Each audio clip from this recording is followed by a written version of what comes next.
আসসালামু আলাইকুম। আজকে আমি দেখাবো কিভাবে একজন টিচার স্টুডেন্টের ফি কালেকশন করবে। এর জন্য সর্বপ্রথম টিচার মডিউলে চলে আসতে হবে। টিচার মডিউলে আসার পর আপনারা এখানে দেখতে পারবেন 4টি মডিউল। এখানে নতুন মডিউল, সেটা হচ্ছে ফি কালেকশন। এখানে ক্লিক করবেন।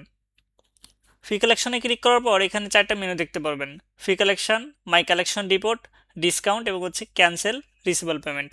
সর্বপ্রথম হচ্ছে যে ফি কালেকশনে ক্লিক করবেন। ক্লিক করে এখানে যে টিচারকে যে ক্লাস এবং সেকশনে অ্যাসাইন করা হয়েছে সেই শিক্ষার্থীগুলো থাকবে। আপনি চাইলে তাদের নাম এবং হচ্ছে যে আইডি নাম্বার দিয়ে সার্চ করতে পারবেন।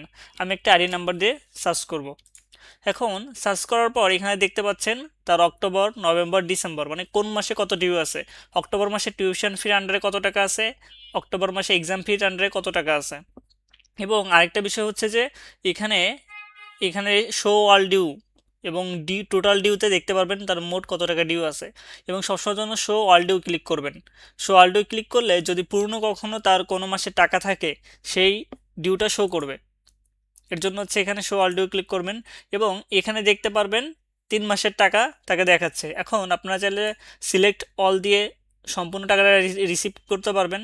এবং আপনি যদি চান যে না আমি অক্টোবর থেকে টিউশন ফি সিলেক্ট করব, তাহলে অক্টোবর থেকে টিউশন ফি সিলেক্ট করে রিসিভ করতে পারবেন। নভেম্বর থেকে যদি চান যে টিউশন ফি কালেক্ট করব, তাহলে টিউশন ফি সিলেক্ট করে রিসিভ করতে পারবেন।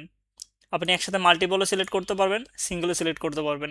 যেহেতু এটা একটা রিয়েল ডাটা তাই আমি দেখালাম না, রিসিভ করে আর কি। আপনারা এখানে ক্লিক করলে রিসিভ হয়ে যাবে। এরপর আসতেছে মাই কালেকশন রিপোর্ট। মাই কালেকশন রিপোর্টে আপনি হচ্ছে যে স্টুডেন্ট বেসিস সার্চও দিয়ে দেখতে পারবেন এবং আপনি এখানে দেখতে পারবেন যে আপনি কতগুলো কালেকশন করেছেন। এটা এখান থেকে ডেট সিলেক্ট করে দিলে টু ডে তো দেখতে পারবেন, স্টার্ট ডেও দেখতে পারবেন এবং হচ্ছে কাস্টম রেঞ্জ দিয়েও আপনি এখানে দেখতে পারবেন। এরপর আসতেছে ওয়েবার অ্যান্ড ডিসকাউন্ট। এখান থেকে আপনি একটা স্টুডেন্ট সার্চ দিতে পারেন। আমি একটা স্টুডেন্ট দিব। এটা কাজে লাগতে পারে যেহেতু পোষ্য স্টুডেন্ট আছে, পোষ্যদের ক্ষেত্রে। এবং যদি কোনো স্টুডেন্ট স্পেসিফিকভাবে হচ্ছে যে ডিসকাউন্ট দেওয়া লাগে সেক্ষেত্রে আপনি এখান থেকে দিতে পারবেন। যারা পোষ্য আছে তাদের ক্ষেত্রে আপনারা চাইলে এখান থেকে সবার জন্য 100% করে দিতে পারবেন। এখানে 100% করে দিলে এখানে 0 দেখাবে। এখন একটা জিনিস দেখতে পারবেন, আমি এখানে 100% দিছি, এখানে 270 টাকা দেখাচ্ছে। কারণ এই 100% ডিসকাউন্টটা এখানে কাউন্ট হবে এবং এইটার সাথে এটা মার্জ করে নেবে। এখন আমি এখানে 100% দিতে পারি।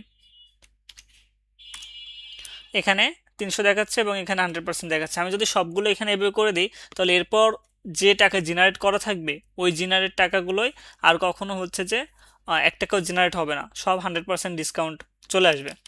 আরেকটা বিষয় হচ্ছে যে এখানে চাইলে আমরা টাকা হিসেবেও দিতে পারি।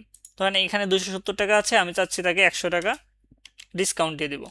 সেক্ষেত্রে আমি এখানে 100 সিলেক্ট করব। এখানে দেখাচ্ছে 100 টাকায় কত পার্সেন্ট হয়, 37%। এখানে 170 টাকা তার ডিউ দেখাচ্ছে। আমি এটাকে 0 করে দেব। আশা করি এই পার্টটা বুঝতে পেরেছেন কিভাবে যারা পোষ্য স্টুডেন্ট আছে তাদের ক্ষেত্রে 100% ডিসকাউন্ট দিয়ে দেবেন সবগুলোয়। এরপর আসতেছে ক্যান্সেল রিসিভেবল পেমেন্ট। এখন একটা জিনিস এইটা বোঝার আগে ফি কালেকশনে আমি আরেকবার আসবো। আরেকবার এসে আমার ওই স্টুডেন্টকে সার্চ দিব। এখানে দেখতে পাচ্ছেন টিউশন ফি 980 টাকা। এই স্টুডেন্টের টিউশন ফি 980 টাকা। এখন আমি যদি ভাবি যে না, অক্টোবরে এই পেমেন্টটা আমার ভুলে জেনারেট করা হয়েছে, হইতে পারে না টিউশন ফি অক্টোবরে সে হয়তো দিয়েছে কিন্তু আমি ভুলে তাকে আবার জেনারেট করেছি। সেক্ষেত্রে ক্যান্সেল রিসিভেবল পেমেন্টে আসবো। এসে মাসটা সিলেক্ট করব কোন মাসে, ওইটা ছিল কোন মাস, অক্টোবর। সো আমি এখানে অক্টোবর সিলেক্ট করব। ডিসেম্বরটাকে আমি অফ করে দিব এবং হচ্ছে স্টুডেন্ট আইডিটা দিব। এখানে স্টুডেন্ট আইডি এবং হচ্ছে যে নাম দিয়ে আপনারা সার্চ করতে পারবেন। আচ্ছা, স্টুডেন্টের নাম ছিল কি, নামটা একটু দেখি। স্টুডেন্ট নাম ছিল সিরোশি। সো আমি এখানে যাব।